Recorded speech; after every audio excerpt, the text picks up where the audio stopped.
Hi viewers, welcome to our channel. ప్రస్తుతం మనతో పాటు దాము బాలాజీ గారు సీనియర్ జర్నలిస్ట్ ఉన్నారు. వారితో ఒకసారి మాట్లాడదాం. సార్ నమస్కారం. సార్ నమస్తే. సార్ మూడవ ప్రపంచ యుద్ధం మొదలైపోయింది అని చెప్పేసి యుక్రెయిన్ ప్రెసిడెంట్ జెలెన్స్కీ అనౌన్స్ చేశారు. సార్ మనం ముందు నుంచే డిస్కస్ చేస్తూ ఉన్నాం, రష్యాకి యుక్రెయిన్కి మధ్య యుద్ధం జరుగుతుంది, ఇది మన మూడో ప్రపంచ యుద్ధానికి దారితీయచ్చా అని చెప్పేసి మనం కొన్ని వీడియోస్ చేస్తాం.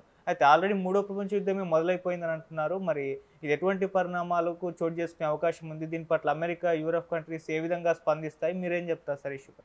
మూడో ప్రపంచ యుద్ధం ఆల్రెడీ మొదలైందని ఉక్రెయిన్ ప్రెసిడెంట్ జెలెన్స్కీ ప్రకటించాడు. మరోవైపు పుతిన్ కూడా ఇది ఒక అంతర్జాతీయ సంక్షోభం, ఇంటర్నేషనల్ క్రైసిస్ అని ఆయన కూడా అనౌన్స్ చేశాడు.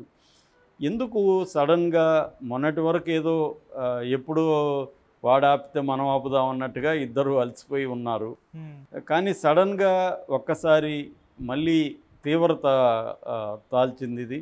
ఇది ప్రపంచ యుద్ధం దారితీస్తుందా అన్న స్థాయిలో ఉంది. మామూలుగా అయితే ఇజ్రాయెల్, ఇరాన్ మధ్య గొడవల్లో ప్రపంచ యుద్ధం, మిడిల్ ఈస్ట్ క్రైసిస్లో నుంచి ప్రపంచ యుద్ధం వస్తుందా, కనీసం రీజనల్ వార్ఫేర్ స్టార్ట్ అవుతుంది అన్నట్టుగా ఉంది. కానీ ఉక్రెయిన్, రష్యాది కొద్దిగా ఇద్దరు కూడా అలసిపోయినట్టుగా కనబడుతుంది. మోడీ కూడా ఇద్దరితో వెళ్ళి మాట్లాడినప్పుడు కూడా కొంత కన్విన్స్ చేస్తున్నట్టుగా కనబడింది. ఈవెన్ ఎలక్షన్ టైంలో ట్రంప్ కూడా ఒక రోజులో నేను ఆపేస్తాను రష్యా ఉక్రెయిన్ యుద్ధం అన్నాడు. ఈ 1000 రోజులు యుద్ధం స్టార్ట్ అయ్యి దాదాపు 3 ఏళ్ళు 1000 రోజులు అయింది. ఈ సమయంలో సడన్గా ఎందుకు అయిందంటే ఒక రకం బైడెనే కారణం. బైడెన్ వెళ్ళిపోయేటప్పుడు చాలా పిచ్చి పనులు చేస్తున్నట్టే కనబడుతుంది మనకి. సో అతను ఇంకా జనవరి 20కి వెళ్ళిపోవాలి. ఈ లోపల అతను సైలెంట్గా ఉండకుండా ఉక్రెయిన్ని రెచ్చగొట్టి, ఉక్రెయిన్కి మేము మీకు సప్లై చేసిన లాంగ్ డిస్టెన్స్ మిసైల్స్ ఏవైతే ఉన్నాయో దాన్ని ప్రయోగించండి అని గ్రీన్ సిగ్నల్ ఇచ్చాడు. ఆల్రెడీ రష్యా యుద్ధం దెబ్బకి ఉక్రెయిన్ ఇబ్బందుల్లో ఉంది.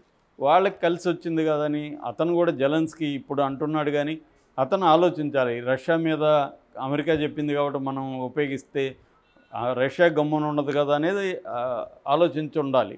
కానీ అతను ప్రయోగించేశాడు. రష్యన్ భూభాగం మీద అవన్నీ పడ్డాయి. ముఖ్యంగా మిలిటరీ ఫెసిలిటీస్ అంటారు కదా, మిలిటరీ ఫెసిలిటీస్ మీద ఈ ఉక్రెయిన్ మిసైల్స్ పడ్డాయి.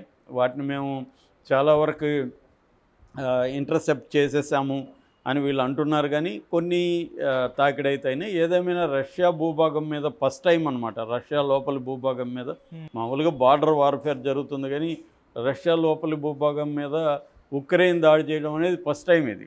దాంతో రష్యా గమ్ము ఉంటుంది కదా. రష్యా ఇప్పుడు ఏం చేసింది, ఆల్రెడీ పుతిన్ వార్నింగ్ ఇచ్చాడు సీరియస్గా. దాంతో మేము న్యూక్లియర్ బాంబుని ప్రయోగించడానికి కూడా వెనుకాడము. ఉక్రెయిన్ దగ్గర న్యూక్లియర్ బాంబు లేకపోవచ్చు, కానీ ఉక్రెయిన్కి సపోర్ట్ చేస్తున్న అమెరికా, యూకే, మిగతా దేశాల్లో న్యూక్లియర్ బాంబు ఉంది కాబట్టి మేము ఉక్రెయిన్ మీద న్యూక్లియర్ బాంబు వేస్తాము. దానికి సప్లై చేస్తున్న, ఆయుధాలు సప్లై చేస్తున్న అమెరికా మీద కూడా మేము వేస్తామని పుతిన్ ప్రకటించాడు. పుతిన్కి ఇటు నార్త్ కొరియా సపోర్ట్ ఉంది. నార్త్ కొరియా నుంచి 11,000 మంది సైనికులు రష్యాకి వెళ్ళి రష్యా తరపున పోరాడుతున్నారు.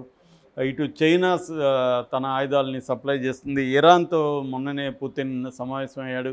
ఇలా ఇండియా కూడా పుతిన్కి అనుకూలంగానే ఉంది. యుద్ధానికి అనుకూలంగా లేదు ఇండియా, బట్ పుతిన్తో వాణిజ్య, ట్రేడ్, మిగతా వ్యవహారాల్లో పుతిన్కి సపోర్ట్గా ఉంది. నెక్స్ట్ మంత్ కూడా పుతిన్ ఢిల్లీకి వస్తున్నాడు. ఓకే, అట్లని మోడీ పుతిన్తో ఉండి జెలెన్స్కీకి యాంటీగా ఏమి లేడు. ఉక్రెయిన్తో కూడా మంచి సంబంధాల్లోనే మోడీ ఉన్నాడు. ఆ రకంగా మోడీ మంచి ఒక అలైన్మెంట్ పాలసీని ఇద్దరితో కొనసాగిస్తున్నాడు. అది మెచ్చుకోదగిన విషయమే. ఒకదాని వైపు సైడ్ తీసుకొని లేకుండా ఒక రాజనీతిజ్ఞత అనేది మోడీ ప్రదర్శిస్తున్నాడు. అయితే ఇప్పుడు ఏమైంది, రష్యా నిన్న కొన్ని బాలిస్టిక్ మిసైల్స్ని ఉక్రెయిన్ భూభాగం మీద వేసింది. అవి మామూలువి కాదు, అవి చాలా అడ్వాన్స్డ్ బాలిస్టిక్ మిసైల్స్. ఇక్కడ ఒక విభేదం ఉంది. అదేంటంటే రష్యా వేసింది ఇంటర్ కాంటినెంటల్ బాలిస్టిక్ మిసైల్స్ అని ఉక్రెయిన్ అంటుంది. ఇంటర్ కాంటినెంటల్ బాలిస్టిక్ మిసైల్స్ అంటే ఖండాంతర క్షిపణి అంటారు వాటిని, బాలిస్టిక్ ఇవి. అవి వేసిందంటే కాదు అని రష్యా అంటుంది. రష్యా ఏముంటుందంటే ఇది ఇంటర్మీడియట్ క్షిపణి అంటారు, అంటే మధ్యంతర క్షిపణి. ఇది హైపర్సోనిక్ మిసైల్. హైపర్సోనిక్ అంటే మనకి శబ్దానికి ఒక వేగం ఉంటుంది కదా, ఒక శబ్దం ట్రావెల్ వేగం కంటే 10 రెట్లు ఇది వేగంగా ఉంటుంది. ఓకే. అంటే ఒక సెకండ్కు 3000 కిలోమీటర్లు ఇది వెళ్తుంది. అంటే అంత వేగంతో ఎందుకు తయారు చేస్తున్నారంటే, అంత వేగంతో వెళితే దాన్ని ఎదుర్కొనే టైం అవతల వాళ్ళకి ఉండదు. జప్పని పోయి కొడుతుంది. ఇంక దాన్ని ఎవరు కొద్దిగా గ్యాప్ ఉంటే కదా అవతల వాళ్ళు ఎదుర్కోవడానికి. సో ఇంత వేగంతో వెళ్ళినప్పుడు ఎదుర్కోలేరు. ఇది చాలా భయంకరమైన వెపన్ అని చెప్తున్నారు. పైగా ఇదేంటి 5 కిలోమీటర్ల దూరంలో నుంచి వేయచ్చు, 5 కిలోమీటర్ల దూరం నుంచి కొట్టేయచ్చు. మన రెండోది ప్రెసిషన్, కరెక్ట్గా టార్గెట్ని కొట్టగలిగిన పవర్ ఉంది దీనికి.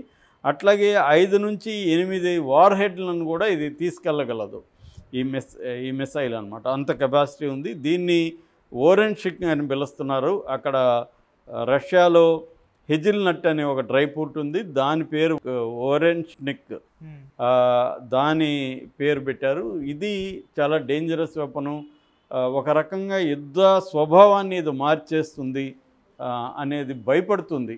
అంటే రష్యా దగ్గర ఉన్న అత్యాధునిక వెపన్స్ని ఉపయోగించుకోవడానికి ఉక్రెయిన్ని ఒక ప్రయోగశాలలాగా రష్యా చేసుకునిందని ఈ జెలెన్స్కీ ఇప్పుడు బాధపడుతున్నాడు. మరి జెలెన్స్కీ కరెక్టే, కానీ మరి అతనెందుకు రష్యాను రెచ్చగొట్టాలి అనేది వాళ్ళ చర్చనీయాంశమైంది. కానీ ఇప్పుడు ఏంటంటే ముందు నుంచి కూడా ఈ ఉక్రెయిన్ని ఈ అమెరికా కావచ్చు, యూరోపియన్ కంట్రీస్, నాటోలో ఉన్న కంట్రీస్ ఒక పావుగా మార్చుకున్నాయి. దానివల్ల ఇప్పుడు ఈ 2 దేశాల మధ్య ఉక్రెయిన్ నలిగిపోయే పరిస్థితి కనబడుతుంది. ఉక్రెయిన్ ప్రజలు నలిగిపోతున్నారు. అయితే ఇప్పుడు రష్యా చేసిన దీని మీద మిగతా దేశాలు, ఇటు Poland, స్వీడను, Germany, America, UK, France వీళ్ళందరూ కూడా స్పందించారు.